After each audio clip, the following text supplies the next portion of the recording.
Olá, galerinha, tudo bem com vocês? Guilherme Campos aqui, professor de Educação Física da Rede Estadual do Maranhão. E nessa aula de hoje, do nosso projeto Fiquem em Casa Aprendendo, vamos dar continuidade a esse conteúdo do atletismo. Já estudamos origem, definição, falamos do atletismo corrida, atletismo saltos, atletismo arremessos. Já trouxe para vocês aqui os espaços e materiais, onde é que acontecem essas disputas, e hoje nós iremos falar dos fundamentos e as regras dessa modalidade. Como definição, vocês já sabem, o atletismo ele se divide em 3 modalidades: saltos, corridas e arremessos. Em relação às corridas rasas, quais são as principais regras que eu quero trazer aqui para vocês? Corridas rasas, vocês sabem que são aquelas provas que têm as menores distâncias, são as mais curtinhas. As provas de 100 metros, as provas de 200 metros e as provas de 400 metros. O que eu coloquei para vocês quando eu falei para vocês dessas provas? Que essas provas, a saída é sempre feita no bloco de partida, que é esse equipamento aqui, ó, que é onde os atletas apoiam os seus pés. Eles saem daquela posição de 4 apoios. Tá aqui, ó, uma saída de bloco sendo realizada. O que eu tenho para falar mais ainda das provas rasas para vocês? Que as provas rasas, elas são 100% raiadas. O que significa isso? Que cada atleta deve correr na raia que ele fez a sua largada. Por exemplo, se um atleta largou da raia 3, obrigatoriamente ele deve chegar na raia 3. Ele não pode sair dessa sua raia. Se assim ele fizer, ele será desclassificado. Aí eu trouxe essa imagem para vocês, que as provas rasas, eu já falei para vocês que a pista de atletismo ela tem o tamanho de 400 metros. Isso se o atleta correr na raia de número 1. Aí a pista, vocês sabem, ela é composta de 2 retas e 2 semicírculos. Então, aquele atleta que corre na raia mais de fora, essa raia tem um raio maior, esse semicírculo tem um raio maior, e assim acaba aqui tendo um comprimento bem maior. Então, o atleta que corre na raia de número 8, se ele correr somente na raia de número 8, ele vai correr uma distância de 449 metros. Isso também eu já falei para vocês. Então, existe esse escalonamento aqui dos atletas, ó, que é para quê? Para que exista essa compensação da distância, para que todos os atletas corram a mesma distância. Das corridas de meio fundo, nós temos as provas de 800 metros, de 1.500 metros e de 3.000 metros. Aí na prova de 800 metros, tá aqui, ó, o pessoal fica posicionado. Aí eu falei para vocês que depois dos 100 primeiros metros, o que acontece? A prova deixa de ser raiada. Perde aquela característica das provas rasas. Todo mundo corre na raia que quiser. As raias tornam-se livres. Porém, existem algumas regrinhas, né? Um atleta ele não pode atrapalhar o outro, ele não pode fazer uma espécie de paredão, ele não pode tocar de forma intencional no outro competidor. Tudo isso é critério de desclassificação. Corridas de revezamento. São aquelas corridas que são formadas equipes, geralmente de 4 atletas, sempre de 4 atletas, na verdade. A novidade que nós tivemos nos últimos Jogos Olímpicos foi qual? Foi adicionado o revezamento misto. A equipe era composta por 2 homens e 2 mulheres. Regra desse revezamento, o que tornou a disputa muito interessante. Não tinha amarrado na regra as posições que os atletas iriam correr. Então, era de estratégia e tática da equipe, como é que eles iriam correr. Se iria iniciar com as 2 mulheres, se iria finalizar com as 2 mulheres. Então, isso deixava a disputa um pouquinho interessante. As provas que são disputadas, o 4 por 100 e o 4 por 400. No 4 por 100, a prova tem um total de 400 metros. No 4 por 400, a prova tem um total de 1.600 metros. Eu até já falei para vocês, se o 4 por 100 tem um total de 400 metros, esse revezamento ele absolverá aquelas características das provas rasas. A saída é realizada em bloco e a prova ela é 100% raiada. Regras do revezamento. Eles correm com um bastão e esse bastão vai passando em mão até chegar no último atleta. Vence aquela equipe que chegar em primeiro com essa observação aqui, ó, e chegar com a posse do bastão. Se o atleta chegar sem a posse do bastão, essa chegada não será validada. O bastão não pode cair. Aí no revezamento existe uma regrinha que é a zona de passagem do bastão, que ela tem 20 metros. Obrigatoriamente o bastão deve ser passado dentro dessa zona. Antes da zona de passagem existe a zona de transição que tem 10 metros de comprimento. Corridas com barreiras.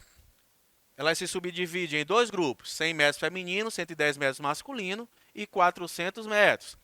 Tendo essas distâncias aqui, vocês já sabem, né?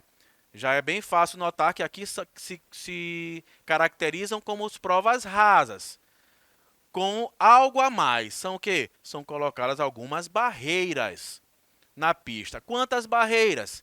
10 barreiras. Regras das corridas com barreiras. Como ela absorve aquelas características das provas rasas, né? São as mais curtinhas, o atleta deve permanecer sempre na sua raia. Professor, o atleta pode derrubar alguma barreira? Pode. Quantas barreiras? Todas até. Ele pode derrubar as 10 barreiras. Mas o que deve acontecer nessa disputa? O atleta sempre tem que ter o objetivo de saltar a barreira. Ele não deve apenas correr e derrubá-las com as mãos, por exemplo. Não. Tem que haver a tentativa de saltar, de passar por cima delas. Agora, se ele tocar a barreira e essa barreira vier a cair, não tem problema, ele não sofrerá nenhum tipo de punição. O que vai acontecer com ele é, com certeza, ele vai perder ali milésimos de segundos, que são importantíssimos, porque ele está batendo em alguma coisa, ele acaba aqui, de alguma forma, desacelerando um pouco. Aí vamos entrar agora nos saltos.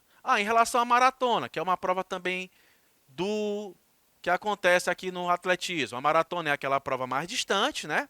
Que acontece na rua. Os atletas percorrem uma distância de 42 km, 195 metros, e finalizam no estádio, lá onde acontecem as outras disputas do atletismo. Em relação às regras dessa modalidade, o atleta ele não pode impedir o outro de correr, ele não pode tentar atrapalhar, ele não pode segurar, ele não pode receber nenhum tipo de suprimento de ninguém. De repente o técnico dele está lá na prova e esse técnico resolve hidratá-lo em um ponto que não seja de hidratação. Ele será desclassificado da prova. Existe hidratação no percurso todo da prova. A cada 3 quilômetros, mais ou menos, tem um ponto de hidratação.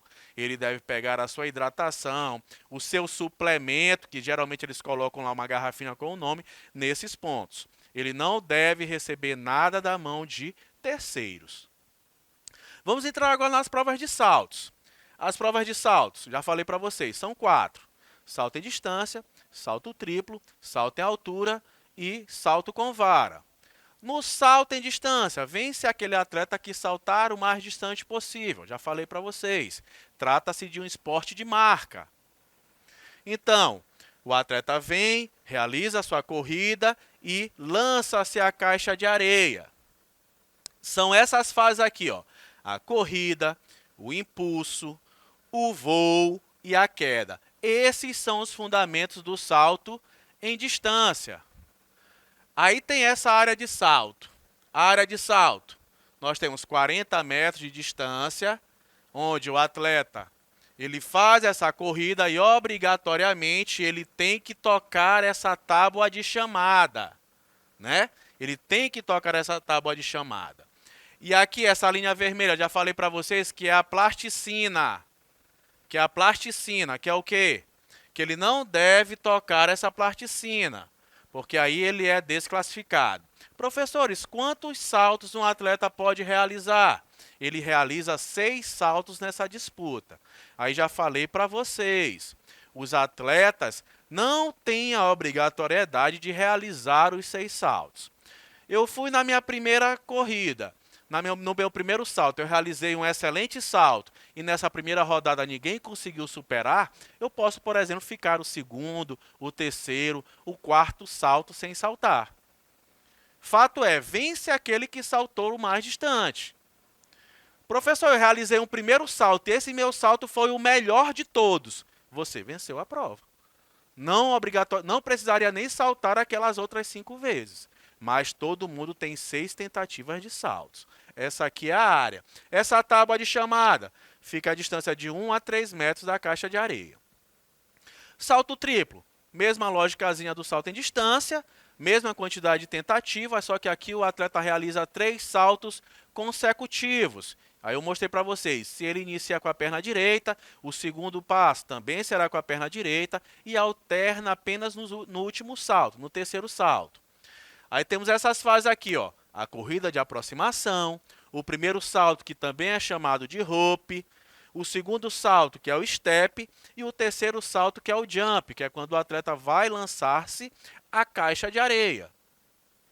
A área de salto do salto triplo, bem parecida com a área de salto do salto em distância. Tem uma diferença de quê? Da distância da tábua de chamada em relação à caixa de areia. Ó. A tábua de chamada do feminino, ela está a 11 metros dessa caixa de areia. No masculino, a 13 metros dessa caixa de areia. Nós vimos lá que no salto em distância, essa distância varia de 1 a 3 metros. Mesma lógica, 6 tentativas. Vence aquele que saltar o mais distante, tá? E deve saltar sempre na caixa de areia.